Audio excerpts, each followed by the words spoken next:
매일매일 삶 속에 우리는 뭔가를 선택해야 되죠. 물건을 살 때도 선택해야 되고, 또 식당을 갈 때도 식당을 선택해야 됩니다. 그럴 때 어떤 기준이 있어야 되는데, 여러분 어떤 기준으로 선택을 하십니까? 예를 들어서 밥을 먹으러 간다, 가족이. 그러면 식당을 선택하는데, 식당을 선택하는 기준이 뭘까요? 그냥 쉽게 말하면 두 가지 중에 하나일 겁니다. 어, 맛인가 양인가? 물론 같은 가격일 때 이야기죠. 여러분은 같은 가격이라 그러면 맛이 좋은 곳으로 갑니까? 양을 많이 주는 곳으로 갑니까? 손 한번 들어야 되겠네요. 대부분의 많은 성도, 많은 사람들이 같은 가격이면 아, 맛있는 곳으로 가죠. 근데 저에게 이 질문을 하면 저는 한결같이 양이 많은 곳으로 갑니다. 제가 좀 이상한 것일까요? 예, 많이 이상하게 생각합니다. 같이 사는 사람도 참 이상하다 그래요. 그래서 내가 왜 이상한지 생각을 해봤습니다. 제 살아온 삶이 짧지만은 살아온 삶 동안에 경험했던 거기서 세워졌던 어떤 가치관 때문에 그래요. 자, 여러분 사람이 무슨 일을 하거나 어떤 사람을 만나고 할 때 후한 게 좋아요. 후한 게 딱 정해져 있고 거기 딱 순서대로 그것만 하는 게 아무리 고급이고 비싸고 질이 좋아도 후하지 않으면 아니더라. 여러분 세상에서 후한 대접을 받고 계십니까? 사람이 평안하고 행복해지는 것은 후한 사람을 만나거나 후한 대접을 만날 때, 그런데 세상은 인색하잖아요. 인색한 정도가 아니라 너무너무 각박합니다. 그래서 저는 하나님이 참 좋습니다. 세상에 어떤 사람에게도 후함을 찾아보기 힘들 때 하나님 한 분만은 저에게 후하셨기 때문에 그래요. 예수님께서도 아버지 하나님을 이렇게 소개합니다. 누가복음 6장 38절이죠. 주라 그리하면 너희에게 줄 것이니 곧 후히 되어 누르고 흔들어 넘치도록 하여 너희에게 안겨주리라. 너희가 헤아리는 그 헤아림으로 너희도 헤아림을 도로 받을 것이니라. 후히 주신다. 누르고 흔들어 넘치도록 주시는 분이다. 이 말씀을 마치 예수님께서 우리에게 그렇게 후히 주신다는 뜻이신지 아닙니다. 방금 읽으신 38절 위에 36절에 이렇게 기록이 되어 있어요. 너희 아버지의 자비로우심 같이 너희도 자비로운 자가 되라. 그렇죠. 너희 아버지는 하나님이죠. 하나님이 이렇게 너희에게 후히 주시는 분이다. 우리가 후하면, 우리가 세상에 선택하고 누군가를 만나고 일을 하는 것에 기준이 뭔가? 그게 후한 것이다. 너그러운 것이다. 내가 교회를 다니고 예배를 드리고 복을 받기를 원하는 거. 그런데 잘 그게 안 돼. 하나님 나에게 후하게 주시지 않아. 왜 삶이 이렇게 갑박하고 인색하지? 왜 이렇게 힘들지? 예수님이 이 말씀에 달렸어요. 너희가 후히 주라 그러면 후히 받는다. 너희가 계산하는 계산법, 헤아림으로 나도 너를 계산하겠다, 헤아리겠다고 하시는 거예요. 여기서 후하다고 하는 말은 칼로스입니다. 칼로스라는 단어인데 칼로스가 뭐냐? 착하다, 선하다, 좋다. 그러니까 후하다고 하는 것은 천성적으로 그냥 좋은 사람, 착한 사람이 후한 사람이에요. 이 칼로스라는 말을 누구에게 썼냐면은 예수님께도 썼어요. 예수님 스스로가 썼어요. 선한 목자 할 때 선한 것이 칼로스예요. 그 칼로스라고 하는 선하다, 좋다는 말을 오늘 이 본문에서는 후하다 이렇게 해석했다면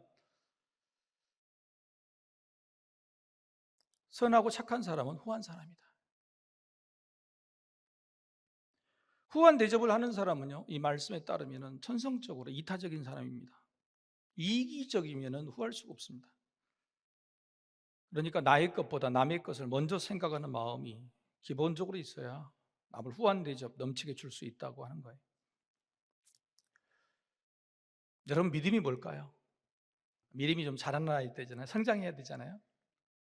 근데 믿음이 자라나지 못하는 것은 어떤 벽을 넘지 못하기 때문에 그래요. 제가 성경을 다 찾아보니까 믿음이 자라나지 못하게 하는 4가지 벽이 있는데, 몇 번 설명을 드렸지만 첫 번째는 육신의 벽이죠. 육신의 벽을 넘어서 영혼으로 생각해야 돼요. 몸 아픈 것만, 내 몸에 좋은 것만 생각하고 영혼이 얼마나 귀한 것을 모른다 그러면 믿음이 자라지 못하는 거예요. 두 번째, 현실의 벽을 넘어 미래예요. 지금 내가 건강하고 지금 잘 산 것만 생각하지 미래, 영원한 저 미래까지도 관심도 없어. 이런 생각이라면 믿음이 자라지 못합니다. 영생이 뭔 필요가 있어. 지금 이 땅에서 오래 사는 게 중요한데. 세 번째, 이익의 벽을 넘어서 손해예요. 믿음이 자라지 않는 것은 여기서부터 딱 부딪히는데, 손해보는 일을 하지 않아요. 어떤 일이든 손해보는 일을 하지 않는다 그러면 믿음은 절대 자랄 수가 없어요. 네 번째는 나의 벽을 넘어서 공동체. 우리는 이렇게 공동체 안에 있잖아요. 어디든 회사도 직장도 다 공동체 안에 있는데, 아무리 공동체 안에 있어도 나만이야. 내 가족만이야.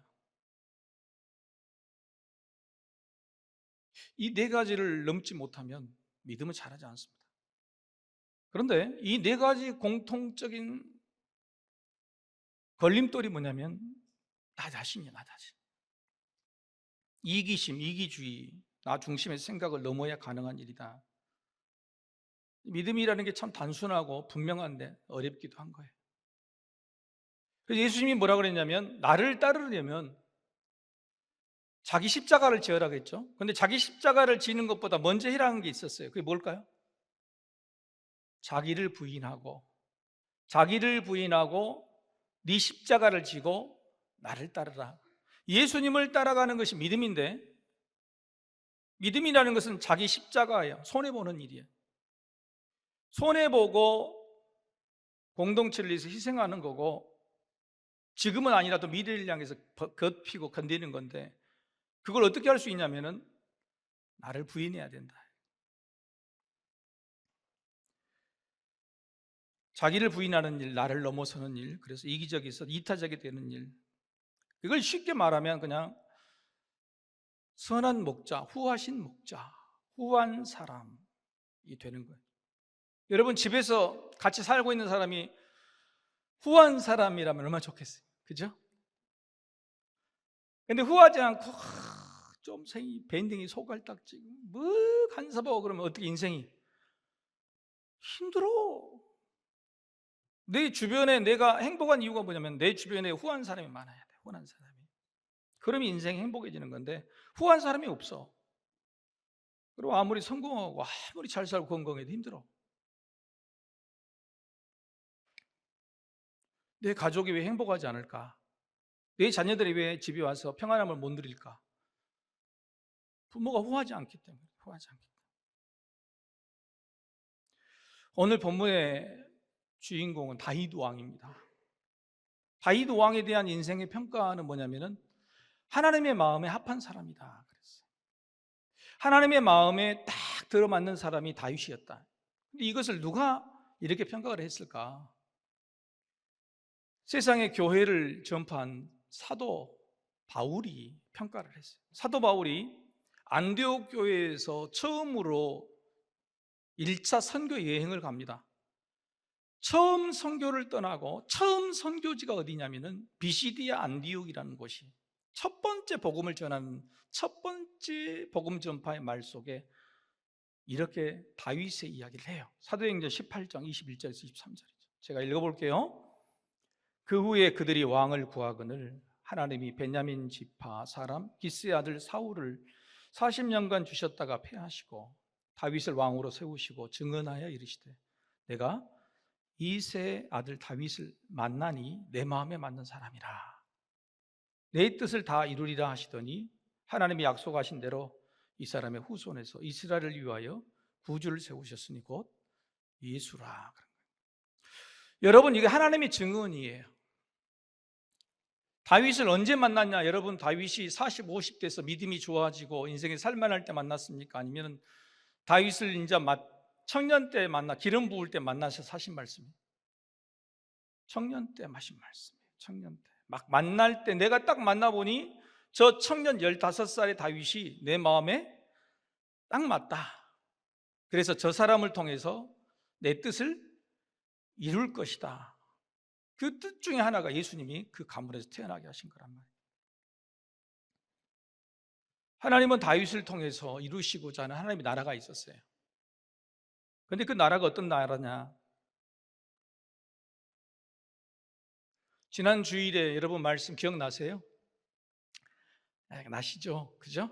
다윗이 목이 마르다 그러니까 3명의 용사가 베들레헴 그 적군에 있는 그 우물물을 갔다 왔잖아요. 그러니까 다윗이 정신을 번뜩 차려가지고 내가 너희 생명을 너무 하찮게 여겼다. 미안하다. 이 우물물은 내가 못 마시고 하나님께 드리니 이 우물물은 너희의 생명이고 너희의 피다. 이렇게 귀하게 여겼잖아요. 사람 귀한지를 알게 된 거죠.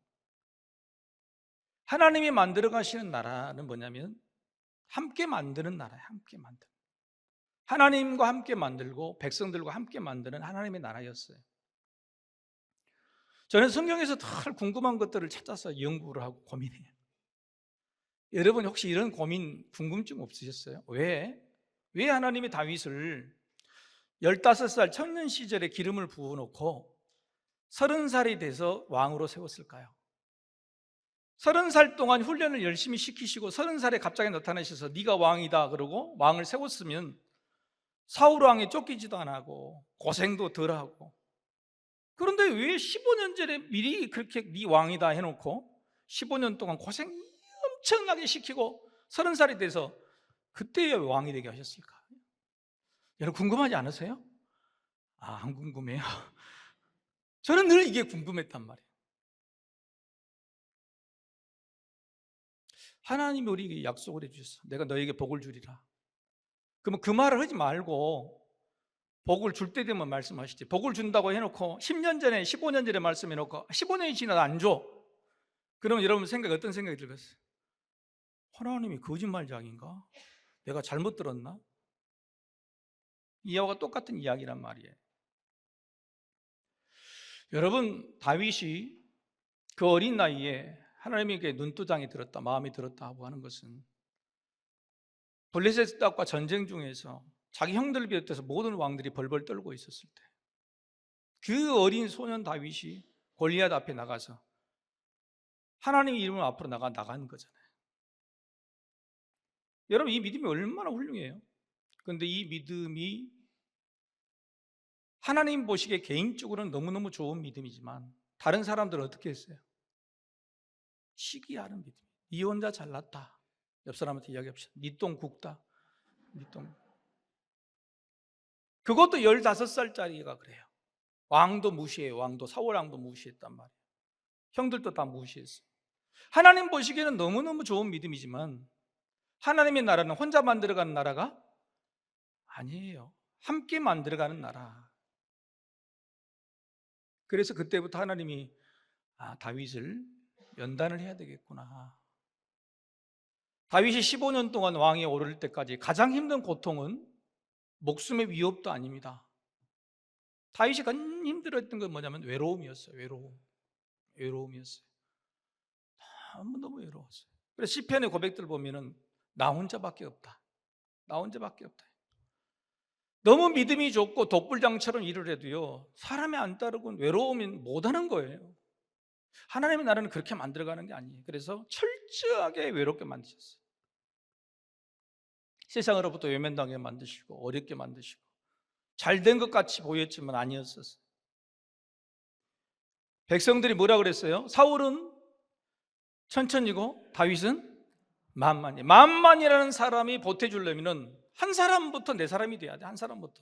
두 사람부터 네 사람으로 돼야 돼. 그래서 15년 동안 다윗이 훈련받은 게 뭐냐면은 혼자 잘난 체하는 믿음이 아니라 참 하나님이 보내주신 사람들을 가리질 않았어요. 자기 혼자 도망 다니기도 벅찬데 100명이 찾아오고 200명이 찾아올 때 먹여야지, 걔들을 보호해야지, 도망치면 들키기도 쉽지. 그런데도 다윗은 내보내지 않고 다 받아들였어요. 다 내 사람으로 받아들였어요. 저들이 고통을 받거나 어려움을 당할 때 먹이려면 목숨을 걸고 가서 음식을, 식량을 구해온 사람이 다윗이었어요. 드디어 다윗이 왕이 되고 하나님으로부터 인정받는 왕이 되려면 모든 백성들이 다 나를 인정해야 되는데 여전히 절반 이상, 아니 12지파 중에서 10지파는 여전히 겉으로는 인정했지만 속으로는 아니야. 저들에게 내가 너희 왕이고 하나님의 왕이라는 것을 인정받으려면 하나님의 언약궤를 모시고 와야 돼. 다윗성의 궁전에 딱 세워야 돼. 그 언약궤를 가지고 오는데 자기의 채통, 위신, 모든 걸 다 내려놓고 오잖아요. 그리고 언약궤를 옮겨놓은 다음에 지난 주일 말씀처럼 자기의 생명, 부하들의 생명을 귀하게 여긴 거예요. 모든 이 영광을 하나님께 먼저 올려드려요. 그래서 다윗이 찬송을 합니다. 이 모든 것은 내가 한 것이 아니고 누가 하신 거예요? 하나님이 하셨다고 찬송시 계속 이야기. 그리고 하나님은 선하신 분이다 계속 이야기하세요. 이 칼로스란 말을 또 해요. 그리고 자기도 선한 왕이 되어야 되겠다 그래서 백성들을 후히 대접합니다. 같이 예배하자, 같이 찬양하자. 그리고 선물을 다 손에다가 싸줘. 여러분, 손님을 초대해서 후한 사람이라는 인정을 받으려면 뭘 해야 될까요? 네? 맛있는 밥을 사주고 양을 많이 있는 것도 중요한 거 아니야. 갈 때 그렇지, 양손이 무겁게 해야 돼. 그러려면 음식을 많이 만들어야 돼, 작게 만들어야 돼? 그렇지요. 잘 들으셔야 돼. 꼭 지 먹을 것만 만들고. 옛날에 우리 어머니 아버지들은 음식을 많이 만들었어. 갈 때 전부 다 싸줬잖아. 오늘 다윗이 그 일을 한 겁니다. 손에 떡 한 덩이, 과자 한 덩이, 얼마나 소중한 것들을 다 싸줬단 말이에요. 후하게 대접했어. 그리고 나서 역대기의 저자가 왜 마지막에 언약궤가 옮겨지고 제사를 드리고 찬양을 하고 백성들하고 단치를 벌리고 다 끝난 다음에 마지막에 왜 이걸 이 한 줄을 기록했을까? 이게 참 궁금했단 말이에요. 그게 오늘 본문의 마지막 43절이에요. 자, 여러분 이 말씀은 같이 한번 읽어보십시다. 잘 보이죠? 좋아요. 같이 읽읍시다.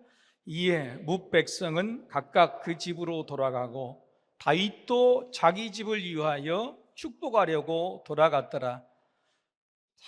이게 어떤 말이? 하나님께 영광 올려드리는 것이 첫 번째.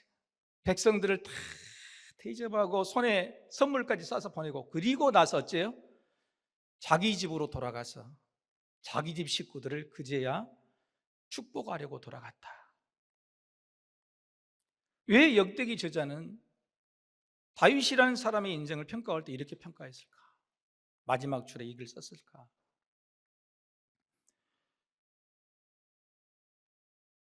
여러분, 오늘 본문은 결과입니다. 언약궤를 옮겨오는 과정을 알아야 이걸 이해할 수 있어요.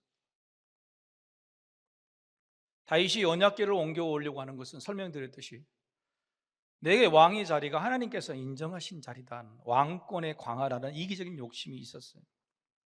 제 이야기가 아니라 신학자들이 그렇게 해석을 합니다. 그런데 이 다윗의 속내의 욕심을 하나님께서 호락호락 넘어가실 분이 아니에요. 언약궤를 수레에 실어서 움직이는데 소가 뜁니다. 그랬더니 옆에서 웃사라는 사람이 소가 뛰니까 언약궤가 떨어지겠죠. 떨어지려고 걸 잡았어요. 그 즉사했어요. 하나님에서. 사람들이 너무너무 놀래가 사람이 죽어버렸으니 그 자리에서 언약궤가 멈춰서고 다윗 왕이 도망가 버렸어요. 여러분, 이게 무슨 나하고 똑같냐면 대통령이 되는 임직식, 대통령 취임식 날 하늘에서 벼락이 쳐가지고 취임식장에 불이 나버렸다. 그러면 백성들이 어떻게 생각하겠어요? 쟤는 하나님이 내리신 왕이 대통령이 아니라고 생각할 거 아니에요. 다윗의 인생이 완전히 끝나버린 겁니다. 이것은 언약궤를 옮겨와야지 왕으로 인정받는데, 백성들이 인정받는데 이런 일이 사람이 죽고 언약궤가 방치돼 버린 일이 생겼으니 또 다윗은 그 자리에서 도망쳐 모든 것이 다 수포로 갔는 거예요. 이제 왕이 돼도 허수아비 왕, 사울 왕보다도 더 못한 왕이 되었어요. 근데 한번 생각해보세요. 하나님이 쪼잔하신 분입니까? 아니, 다윗을 지금까지 이끌어 오신 분이 다윗 하나님 아니세요? 근데 하나님의 언약궤를 어떻게 옮겨야 되냐고 써져 있냐면은 선택받은 레위인들이 어깨에 메고 옮겨라. 근데 어깨에 메고 옮기지 않고 뭘로? 수레로, 소수레로 옮겼다고 사람을 죽이고 다윗을 버리셨다고? 하나님이 그렇게 쪼잔하신 분이에요? 그 말씀 하나 옮기는 방법을 하나를 하지 않았다고 그랬을까요? 아니죠. 다윗에게 뭔가를 가르쳐 주시려고 하는 거예요. 뭔가를 가르쳐 주시고 하는 거예요. 하나님의 나라를 만드는데 꼭 필요한 자질이 거듭 말씀드리지만 이타심이에요. 남을 생각하고 남에게 후회하게 하는 거예요. 그 이타심이 함께 하려는 마음이 근본입니다. 그런데 이타심은 누구에게나 있어요. 남을 생각하는 마음이 누구나 없겠어요. 그러나 남을 생각하는 마음이 탁월해야 돼요. 그래야지 리더가 되고 하나님 나라를 세우는 지도자가 되는 거예요. 내 가정이 복을 받기를 원하는데 탁월하게 복을 받기를 원한다 그러면 그냥 이타심이 있는 정도가 아니라 이타심의 크기가 커야 돼요. 세상을 더 하나님 나라로 크게 만들기를 원하는 우리 교회의 목적이 있으면 우리 교회가 이타심이 어떻게 해야 돼요? 더 커져야 돼요. 주차장만 개방했다고 끝나는 것이 아니라 계속적으로 이타심이 넓혀가야 돼요. 후한 마음이에요. 그게 후한 마음, 넉넉한 마음. 하나님의 언약궤가 방치됐는데 내버려졌는데 어디에 내버려졌냐면 오벳 에돔이라는 집에 내버려졌어요. 무려 석 달 동안이나 내버려졌어요. 석 달 동안 다윗의 마음이 얼마나 가시방석이고 여론은 어떻게 돌아갔겠어요? 언론이 방송이 얼마나 공격했겠어요? 그런데 석 달쯤 지나가니까 소식이 들려오네. 오벳 에돔이라는 집에 모셔져 있던 언약궤, 그 언약궤 때문에 오벳 에돔의 집이 복을 받았다고 막 집이 잘 되고 부자가 되고 막 소문이 막 들려오는 거예요. 아니 이게 무슨 소리예요? 화가 아니라 복이라니. 내가 옮길 때는 사람이 죽고 왜 오벳 에돔은 뭐가 달라서 저렇게 복을 받느냐? 오벳 에돔은 달랐어요. 여러분, 이타심이라고 하는 것은 내가 먼저 하겠다고 하는 게 아니에요. 진짜 이타심이 크기가 큰 사람은 후한 사람은 어떤 사람이냐면 다들 하지 않으려고 할 때 이런 마음을 가진 사람이에요. 한번 따라해 보실까요? 그러면 제가 하겠습니다. 여러분, 이타심에 깊이 들어가 봐요. 이타심 안에는 대부분 가장된 이기심이 있어요. 이걸 계산해보고 이익과 손해가 있어서 내가 먼저 하겠다, 내가 하겠습니다라고 하는 거 있지만 진짜 중요한 이타심이 뭐냐면 남들이 다 안 하려고 할 때 계산 다 해본 거예요. 다 손해보고 안 되는 거예요. 다 안 하려고 할 때 그러면 제가 하겠습니다. 이게 진짜 이타심인 거예요. 오베데돔이 왜 복을 받았느냐? 바로 이런 거예요. 남들은 다 안 하려고 도망쳐 버리는데 그러면 저라도 하지요. 그러면 저라도 하지요. 이게 진짜 이타심이에요. 하나님은 이런 오베데돔의 마음이 복을 받는 마음이고 지도자의 성품이며 하나님 나라는 이렇게 만드는 것이라고 다윗을 깨닫게 하시려고 그런 뜻이 있었던 겁니다. 그래서 다윗은 용기를 낼 수 있었습니다. 오베데돔의 집이 복을 받으니까 다시 기회를 주시는구나. 나에게 이걸 깨닫게 하셨구나. 그렇지만 여러분, 남은 문제가 뭐예요? 용기를 내야 되잖아요. 용기를 내고 오베데돔의 집에서 언약궤를 모셔야 되는데 마음속에 있는 싸움이 뭐가 있냐면 하나님 왜 저에게는 이렇게 화를 내시고 오베데돔에는 복을 주십니까? 오베데돔을 시기할 수 있잖아요. 얼마든지. 겉으로는 오베데돔을 잘 대해준 척하고 상도 내릴 수 있지만은 자기의 목적, 언약궤를 딱 다윗성에 딱 모셔오고 딱 끝나버리면은 여러분 그 다음부터는 무시해도 되는 거잖아요. 그런데 다윗은요 그렇지 않았어요. 그 증거가 뭐냐면은 언약궤를 모셔오고 예배를 드리고 잔치를 벌리고 축복하고 찬양하고 다 끝난 다음에 38절에 이렇게 되어 있어요. 38절. 여러분 많이 졸리신가요? 예. 자, 뒤에 문 좀 여시고 같이 한번 읽어보십시다. 자, 시작. 오베데돔과 그의 형제 68명과 여두둔의 아들 오베데돔과 호사를 문지기로 삼았고, 오베데돔을 뭘로 삼았어요? 여러분, 문지기가 저기 말단 공문이 아니에요. 한번 따라해 봅시다. 관세청장, 경호처장. 당시의 문지기는 모든 성 안에 들어오는 물건들을 전부 검수하고 허락을 받고 안주는 그 역할이 관세청장이에요. 그리고 모든 경호를 이 문지기 부대에서 다 하는 거예요. 근데 오벳에돔만 섬겼어? 아니면 누구까지? 형제 몇 명? 68명. 전부 다를 다 가문 전체를 아주 그냥 훌륭한 가문으로 만들어버렸다.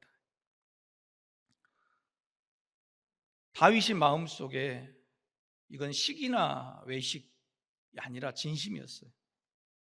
더 나아가 오베데돔의 가족만이 아닙니다. 혼자가 아니라 함께 하나님 나라를, 처음 하나님 나라를 세우는 과정이 있잖아요. 다 함께해요.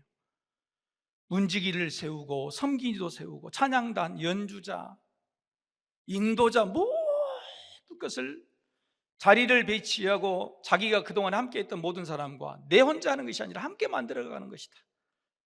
찬양도 함께 하는 것이다. 같이 하자. 함께 만들고 함께 기뻐하고 함께 나누고 함께 먹었다고 하는 거예요. 다윗은 15년간의 그리고 언약궤 사건을 통해서도 배우게 된 겁니다. 하나님의 나라는 혼자가 아니라 함께 만들어가는 것이다. 네 혼자 다 하는 게 아니고 함께 하면 도와주는 사람이 있단 말이에요. 여러분, 이렇게 사람이 이기적이서 이타적으로 변하게 된 계기가 있어요.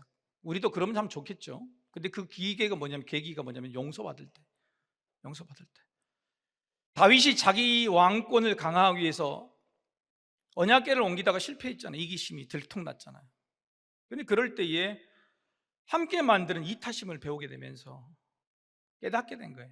근데 가장 중요한 것은 오베데돔이 복을 받았다는 소식으로 하나님 용서하셨구나라는 걸 깨닫게 된 겁니다. 그래서 용기를 내게 됐어요.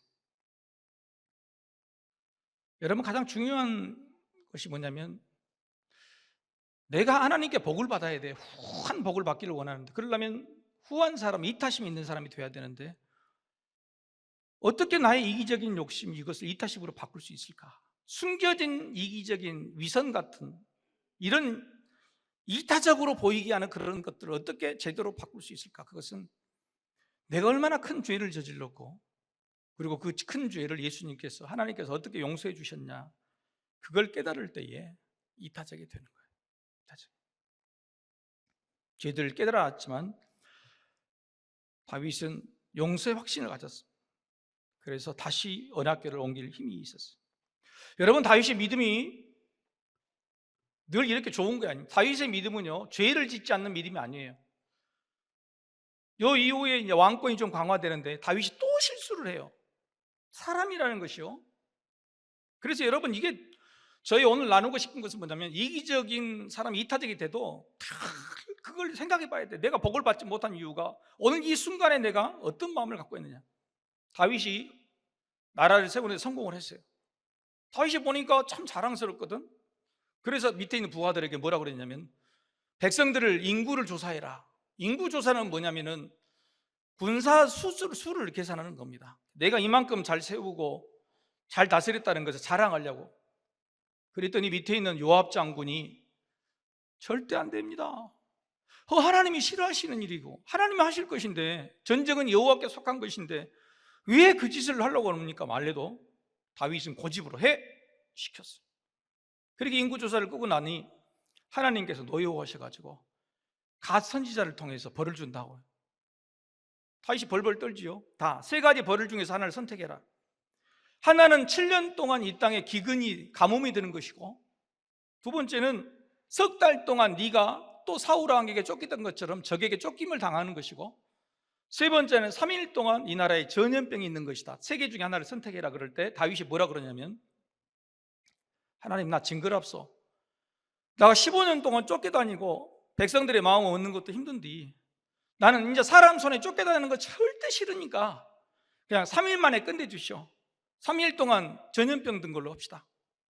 그래서 하나님 알았다 그러면서 전염병을 딱 주었는데 하루 만에 몇만 명이 죽어버렸냐면 백성 7만 명이 죽여버렸어요.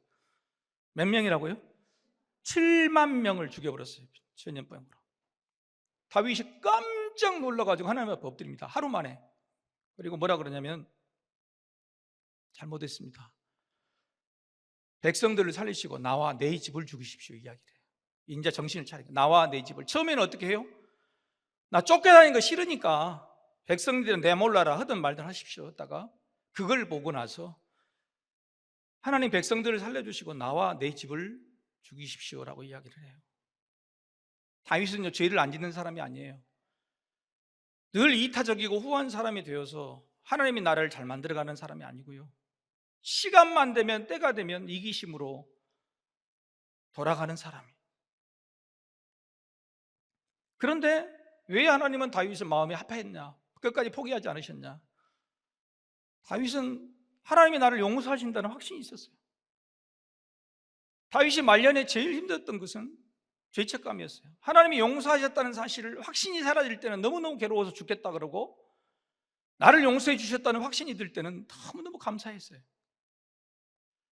다윗의 인생의 행복하고 불행하고 차이는 뭐냐면은 하나님이 나의 죄를 용서해 주셨냐 용서해 주시지 않나는 용서의 확신이에요. 다윗의 믿음이 좋은 믿음이라고 하는 것은 그런 죄를 지었어도 하나님 앞에 용서의 확신을 가지고 나아갔다고. 할렐루야. 여러분 제 인생을 돌아봐도요, 제가 이기적인가 이타적인가에 대해서 늘 고민합니다. 사랑 누가 말했나? 강 목사가 말했죠. 맨날 이렇게 이야기했는데 진짜 너는 진심으로 이타적인 사람인가? 남을 먼저 생각하는 사람인가? 축복해 주고 나서 마지막에 네 집 와서 네 기도 네 아들 생각하는 사람인가? 스스로 맨날 물어봐요.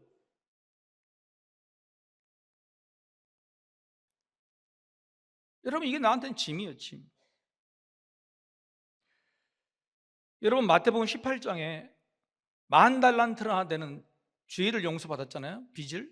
그런데 나가면서 100데나리온 빚진 자를 용서해 주지 않았잖아요. 그럼 어떻게 됐어요? 다시 옥으로 갇혔죠. 하나님이 말도 없이 큰 죄를 지은, 말할 수 없는 죄를 지은 저를 용서해 주시고 목회자로 삼으셨는데 내가 만약에 사람들의 죄를 용서하지 않고 탕감해 주지 않는다면 나는 다시 끌려갈 겁니다. 다시 옥으로 갇히게 될 거예요. 나에게 복은 없고 늘 힘들고 어려운 벌들만 가득 차게 될 거예요. 그래서 이건 나에게 늘 짐입니다. 내가 받은 만큼 누구인가에게 돌려주고 탕감하고 용서했는가? 그렇게 고민할 때마다 하나님은 늘 저를 깨워주시는 방법이 죄를 지어가신 게 아니라 내가 너를 용서했다, 나의 못남이 아니라 하나님의 은혜였어요. 그리고 내가 용서받았던 그 일들을 모두 다시 떠오르게 보게 하셨습니다. 그리고 내 마음에 용서의 확신을 다시 주시고 하나님 앞에 나아갈 수 있도록 해주셨죠. 많은 사람들이 목사가 되려면 너는 어떤 식으로 목회를 할 것이냐, 목회관에 대해서 묻습니다. 저는 목회관이 없습니다. 교회관만 있죠.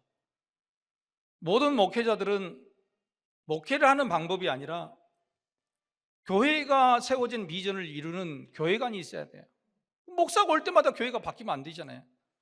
우리는 이미 세워진 교회 비전이 있고 저는 그 교회 비전을 이루러 온 사람이에요. 목회가는 그겁니다.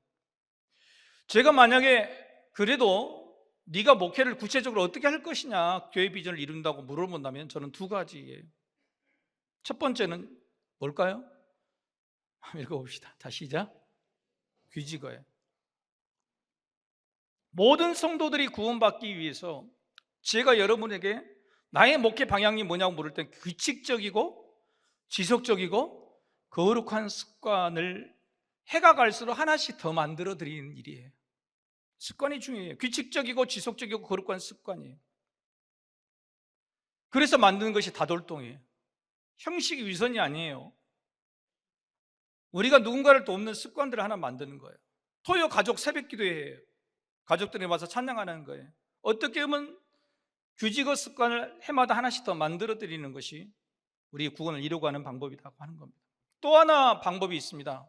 두 개인데 그게 뭐냐면 알사탕이에요. 뭐라고요? 우리 권사님들 예배 때 꼭 알사탕 까드시더만 앞으로는 저 하나씩 주고 가 따드셔. 여러분, 알사탕이 뭐예요? 알고 사색하고 탕감하자. 하나님의 말씀을 아는 게 중요하고 알지만은 흘려버리는 게 아니라 사색해야 돼. 깊이 묵상하고 그리고 행해야 됩니다. 행하는 게 뭘까요? 결국은 그 결말이 뭐냐면 용서하고 탕감하는 거예요. 근데 왜 예수님은 내가 무언가를 용서하고 또 이렇게 깎아주는 것을 탕감이라는 말을 썼을까? 이런 말도 있죠. 경감, 절감, 삭감이 있죠. 왜 그럴까요? 경감이나 절감이나 삭감은요, 뭔가를 예를 들어서 100만 원 빚을 졌는데 50만 원 절감해주고 삭감해주고, 그죠? 경감해주는 것이지만은 완전히 없애주는 말은 아니에요. 근데 유일하게 탕감은 뭐예요? 100만 원을 다 없애주는 말이 탕감이에요. 그래서 성경에는 신학적인 논조를 가지고 경감도 아니고 절감도 아니고 삭감도 아니고 뭐예요? 탕감이라고 썼어요. 왜요? 왜?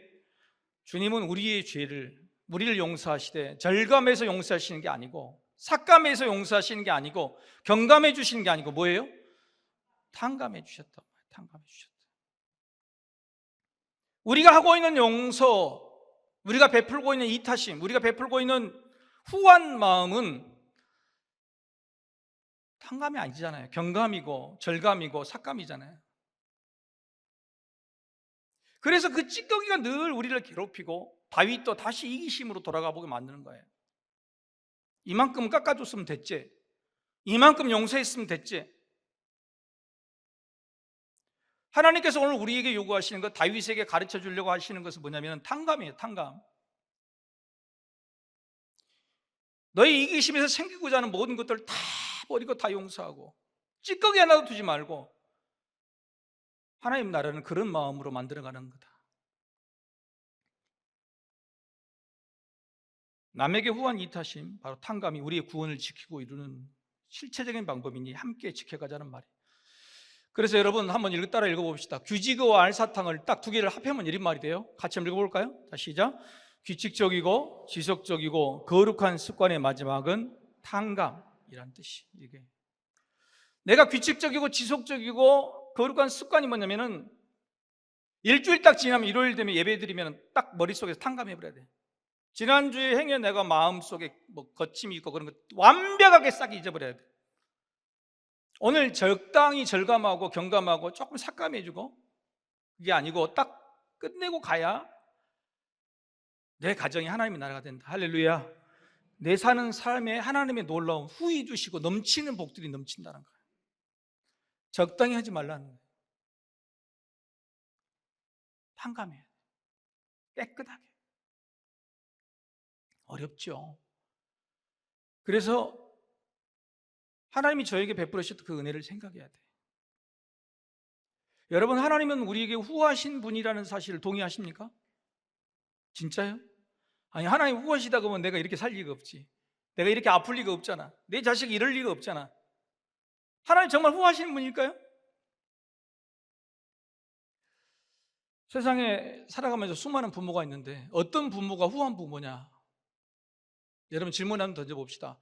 부자 부모가 후할까요? 가난한 부모가 후할까요? 여러분, 부자가 그냥 부자가 됐겠어? 선천적으로 부자가 되려면 후하면 안 돼. 여러분, 가난한 부모가 후합디다. 제가 볼 때는 가난한 부모는 줄 것이 뭘밖에 없어? 사랑밖에 없어. 그래서 가난한 부모가 주는 사랑은 다 죽어도 줄 것이 없으니까 더 주고 싶은 마음이 탕감이요. 깨끗하게. 근데 부자 부모는 이만큼 있는데 요만큼 주고 마치 많이 준 것처럼. 가난한 부모일수록 다 주는 거예요. 사랑밖에 줄 것이 없었어. 우리 하나님께서는 아들을 주셨어요. 아들을 우리 위해서 주셨고 우리의 죄를 용서해 주시되 조그만 찌꺼기, 조그만 적당한 경감이나 절감이 아니고 다 아예 기억조차 하지 않으신다고 그랬어요. 그러시면 하나님이 후하신 분이 아닙니까? 말씀을 정리합시다.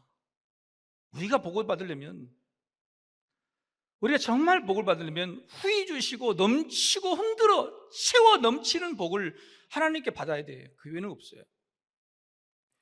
자식들이 그런 복을 받게 살려고 그러면 자식들의 성품을 그렇게 만들어야 되는데, 그 성품을 누가 만드냐?